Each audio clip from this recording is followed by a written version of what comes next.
Okay, so initially we got a smashed up hood, we got a smashed up bumper, we got smashed up headlights, we got the underbelly's all messed up, but the fender's good on both sides, kind of. So first thing, I had to get the belly off, and the hood was jammed closed. Couldn't move the damn thing.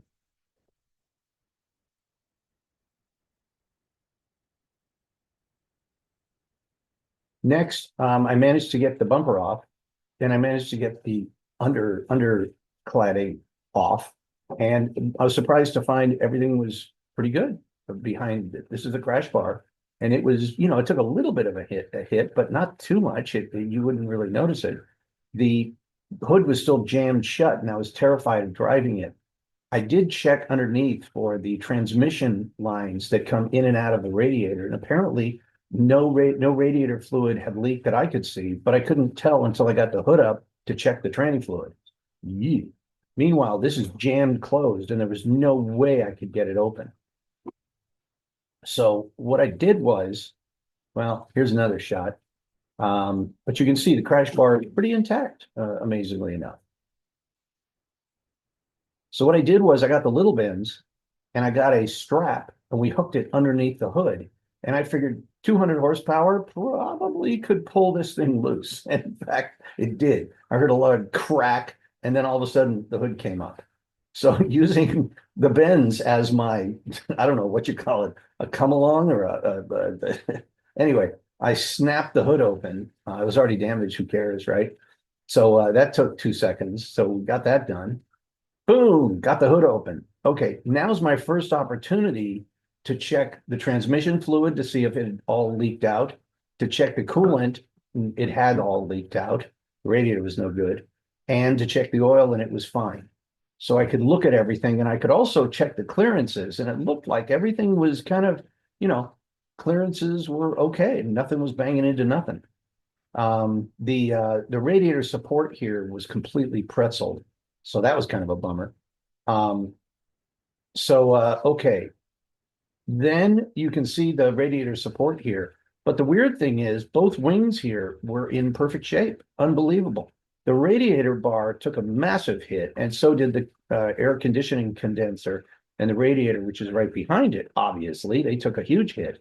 But look at the crash bar here. It's all good. Okay. And you can see the radiator back, but you can see the radiator support was good, and the crash bar is still good, and the motor didn't take a hit. The motor still worked. And you can see these are in really nice shape once you take off the actual radiator support. There's another shot. Now the condenser is gone. You can see the condenser stuff is disconnected. So this is actually the radiator. You can see how punched in it was. Um, once again, yeah. Okay, so we disconnected the radiator and disconnected the fan and everything. And let's see here, everything's disconnected. You can see the hose is off. Here's the old radiator. Here's the new one. A beautiful original Denso, top quality stuff. What could I tell you? 200 bucks. 200 bucks. Not too bad. You can see how dented in that was. So here's the radiator. I managed to get the radiator all the way out. Here's the fan still in the car. And you can see that the actual radiator support was good. Amazing. I mean, look at that. That's just a little dimple. Now, I put in the new radiator, yay. And because we don't have the radiator support up here, I had to use a bungee to keep the radiator forward so it didn't fall back into the engine. But that's good enough. And here you can see again. And here you can see the plumbing's all hooked up. Everything's hooked, the bottom, the transmission's hooked. Everything is plugged in and we're good to go. And that was it. Then I just got these straps and tied down the hood. I did have a problem where these fender liners actually with the wind came back and rubbed on the tires. So I actually had to bungee cord. I've said zip tie those forward so they didn't run into the tires and create a racket. But I think basically we're in good shape. I double corded the hood down, and I've driven it at 60 miles an hour, and and there's no issue. It's not budging. Anyway, that's it. That was my my Odyssey, and the car runs like a top. It's, the coolant is right on the money. It runs nice and cool, and it's got no issues. And now I'm going to order a new hood, and they actually, believe it or not, sell them in the pre-painted in this color. I've ordered a new bumper. Um, I've ordered new headlights, even though the headlights work. So that'll be coming. And I ordered, let's see, a couple other things.